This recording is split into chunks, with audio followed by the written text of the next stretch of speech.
अस्सलाम वालेकुम वरहमतुल्लाहि वबरकातुहू नहमदुहु व नुसल्ली अला रसूलिहिल करीम व अम्मा बाद फ़अऊज़ु बिल्लाहि मिनश शैतानिर रजीम बिस्मिल्लाहिर रहमानिर रहीम। आज हम सूरतुल अलक़ की शान नुज़ूल और खुलासा तफसीर देखेंगे। इस सूरत के दो हिस्से हैं, यानी ये अलग-अलग इसका नुज़ूल हुआ है, एक ही वक्त में एक ही मरतबा पूरी सूरतुल अलक़ का नुज़ूल नहीं हुआ। तो इसके शान नुज़ूल में यानी दो हिस्से हैं और दो वाक़यात हैं, तो वो इंशाअल्लाह ताला हम देखेंगे। इस सूरत के दो हिस्से हैं, पहला हिस्सा पहली 5 आयत पर मुश्तमिल है, ये पहली वही थी, और जो दूसरा हिस्सा है आयत नंबर 6 से शुरू होकर आखिरी सूरत तक चलता है, वो उसका दूसरा हिस्सा है। तो पहला हिस्सा सबसे पहली वही है जो रसूलुल्लाह सल्लल्लाहु अलैहि वसल्लम पर नाजिल हुई। हज़रत आयशा रज़ी अल्लाह ताला अन्हा फरमाती हैं कि आप सल्लल्लाहु अलैहि वसल्लम को पहले सच्चे ख्वाब नज़र आने लगे। आप सल्लल्लाहु अलैहि वसल्लम जो कुछ ख्वाब में देखते वो सुबह की रोशनी की तरह सामने आ जाता। फिर आप सल्लल्लाहु अलैहि वसल्लम को तन्हाई अच्छी लगने लगी। आप सल्लल्लाहु अलैहि वसल्लम गारे हिरा में जाकर इबादत किया करते थे और कई रातें वहाँ रहते थे, घर नहीं आते थे। और फिर जैसे ही आपका तोशा ख़त्म हो जाता, फिर आप हज़रत खदीजा रज़ी अल्लाह ताला अन्हा के पास आते और उतना ही तोशा और ले जाते थे। यहाँ तक कि गारे हिरा में एक फ़रिश्ता यानी जिब्राइल अलैहिस्सलाम वही लेकर नाजिल हुआ और उसने कहा इक़रा। आप सल्लल्लाहु अलैहि वसल्लम ने फरमाया मा अना बिक़ारी, यानी मैं पढ़ा लिखा नहीं हूँ। तो फ़रिश्ते ने इस पर हज़रत मोहम्मद सल्लल्लाहु अलैहि वसल्लम को ज़ोर से भेजा और छोड़ दिया और कहा पढ़िए। आप सल्लल्लाहु अलैहि वसल्लम ने फिर कहा मा अना बिक़ारी। उसने फिर हज़रत मोहम्मद सल्लल्लाहु अलैहि वसल्लम को पकड़ा और ज़ोर से भेजा और छोड़ा और कहा इक़रा। आप सल्लल्लाहु अलैहि वसल्लम ने फिर फरमाया मा अना बिक़ारी। फरिश्ते ने फिर तीसरी बार ज़ोर से भेजा और छोड़ा और फिर कहा इक़रा बिस्मि रब्बिकल्लज़ी खलक़, यानी पहली 5 आयत का उस वक्त नुज़ूल हुआ। फिर आप सल्लल्लाहु अलैहि वसल्लम घर आए हज़रत खदीजा रज़ी अल्लाह ताला अन्हा के पास और कहा ज़म्मिलूनी ज़म्मिलूनी, यानी मुझे कपड़ा उड़ा दीजिए। और फिर जैसे ही उनकी तबीयत बेहतर हुई, वो खौफ की कैफियत दूर हो गई, तो आप सल्लल्लाहु अलैहि वसल्लम ने हज़रत खदीजा रज़ी अल्लाह ताला अन्हा से सारा किस्सा बयान किया। तो उन्होंने उस वक्त कहा कि अल्लाह सुब्हानो ताला आपको रुसवा नहीं करेगा, अकेला नहीं छोड़ेगा, आप सच्चे नेक और अमीन हैं। फिर वो आपको अपने चचाजाद भाई वर्क़ा बिन नौफिल के पास ले गई, जो इन दिनों बहुत बूढ़े और नाबीना हो चुके थे। अरब की जाहिलियत के ज़माने में वो ईसाई होकर अरबी और इब्रानी में इंजील लिखा करते थे। वो समझ गए कि ये तो वो फ़रिश्ता है जो हज़रत मूसा अलैहिस्सलाम पर भी वही लाता था। तो उन्होंने फिर हज़रत मोहम्मद सल्लल्लाहु अलैहि वसल्लम को बताया कि आप के साथ भी आपकी कौम वही कुछ करेगी जो पहले की कौमों ने किया। काश कि मैं उस वक्त तक ज़िंदा होता और मैं आपका साथ देता, तो आपकी कौम आपको निकाल देगी। तो हज़रत मोहम्मद सल्लल्लाहु अलैहि वसल्लम ने कहा क्या वाकई मेरी कौम मुझे यहाँ से निकाल देगी?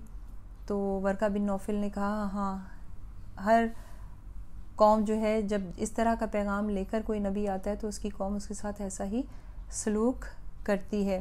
फिर वर्क़ा ने बताया कि आप अल्लाह के नबी चुन लिए गए हैं और ये ख़बर तौरात और इंजील में भी दे दी गई है। फिर जब आप सल्लल्लाहु अलैहि वसल्लम हक़ की दावत लेकर उठे तो वही हुआ।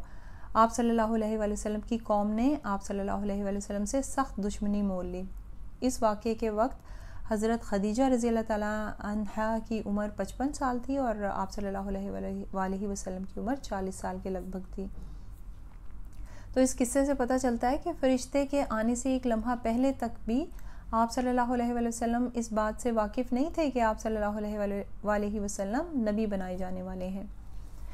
अब पहली वही के नाजिल होने के बाद जो है दूसरी वही का नुज़ूल हुआ था सूरह मुदस्सिर का, कि एक मरतबा नबी पाक सल्लल्लाहु अलैहि वसल्लम चले जा रहे थे कि उनको आवाज़ आई, उन्होंने आसमान पर देखा तो हज़रत जिब्राइल अलैहिस्सलाम को उनकी असली हालत पर उन्होंने देखा और खौफ से जो है वो वापस हज़रत खदीजा रज़ी अल्लाह ताला अन्हा के पास आए और फिर कहा ज़म्मिलूनी ज़म्मिलूनी, मुझे कपड़ा उड़ा दीजिए। और उस वक्त जो है फिर वही नाजिल हुई या अय्युहल मुदस्सिर। तो ये दूसरी वही थी और फिर उसके बाद जो है वही का सिलसिला शुरू हो गया। پہلی وحی کے نازل ہونے کے بعد نبی محترم صلی اللہ علیہ وآلہ وسلم نے اسلام کا سب سے پہلا اظہار نماز سے کیا، اور مکہ کے جو کفار تھے یہ انہوں نے بھی دشمنی اسی واقعے سے سٹارٹ کی، نماز سے۔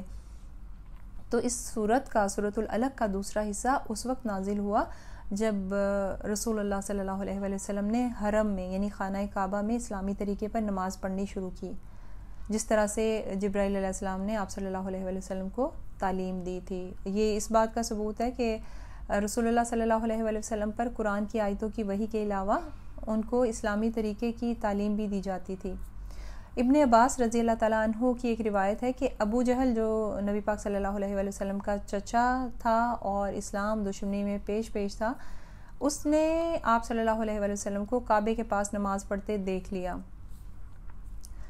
کہ مقام ابراہیم کے پاس آپ صلی اللہ علیہ وآلہ وسلم نماز پڑھ رہے تھے، تو اس نے آپ صلی اللہ علیہ وآلہ وسلم کو فرمایا کہ وہ یہاں پر نماز نہ پڑھیں، آئندہ اگر اس نے آپ صلی اللہ علیہ وآلہ وسلم کو یہاں پر نماز پڑھتے دیکھا تو وہ آپ صلی اللہ علیہ وآلہ وسلم کی گردن کو اپنے پاؤں تلے دبا دے گا۔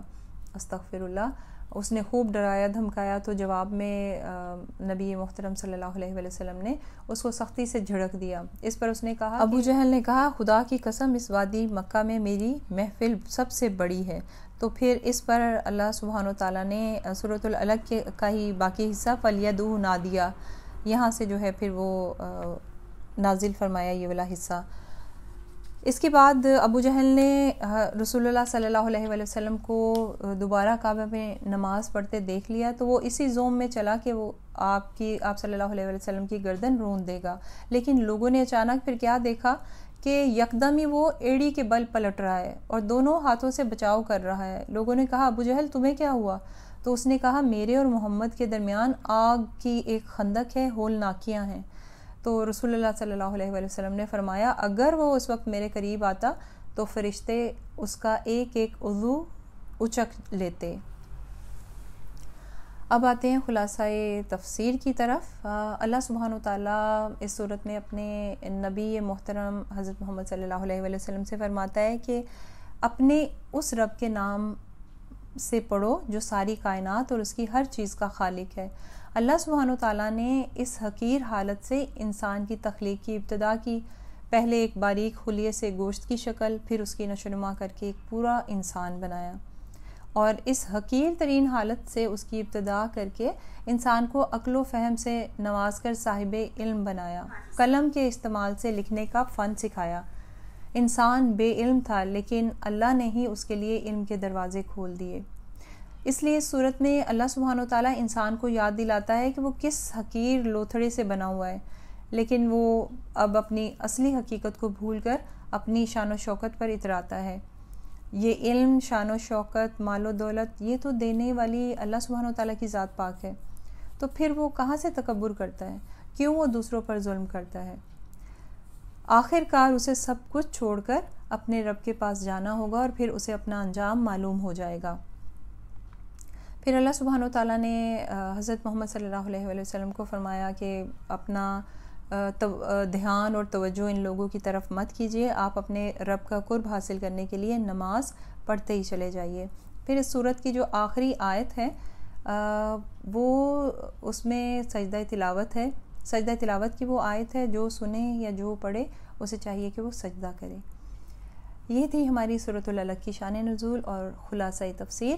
جزاکم اللہ خیرا کثیرا۔ السلام علیکم ورحمۃ اللہ وبرکاتہ۔ سبحانک اللہم و بحمدک، اشہد ان لا الہ الا انت، استغفرک و اتوب الیک۔